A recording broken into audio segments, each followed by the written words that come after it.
सीमा मध्य आम परमेश्वर को ज्ञान खोजा समस्त विषय अपेक्षा तुमर हृदय को रक्षा कर कारण यह तुमर जीवनर गति निर्णय करे। हितोपदेश 4:23।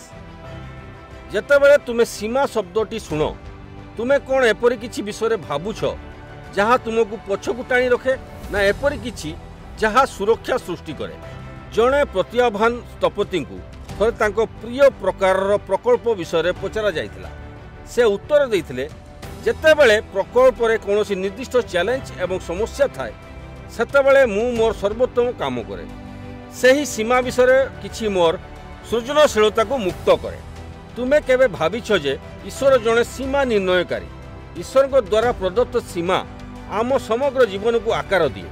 आमे एक निर्दिष्ट स्थान एवं समय रो आमर निर्दिष्ट प्रभाव एवं दक्षता अच्छी।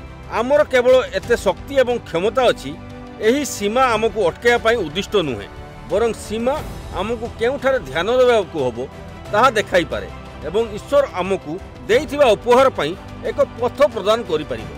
जदि आमे उन्नति करियाकू चाहूँ तेबे आमको सीमा किपरि स्थिर करियाकू हेबो ता शिखिबाकू पड़िबो। नूतन सुजोग गुड़िकू ना कहिबा अर्थ हेउची परमेश्वर आपनको पूर्वर देइथिबा प्रतिबंधता प्रति आपनको हाँ को सुरक्षा देवा।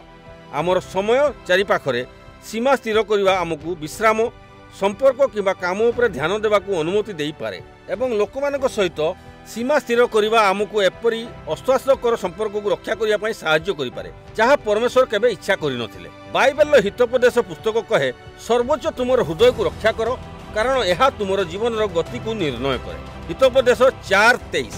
जड़े रक्षक हेउची एक सीमा एक निर्दिष्ट रेखा किंबा सीमा जहाँ आमको पाप विभ्रांति एवं अनावश्यक भग्नतारू दूर रखापी रखि था।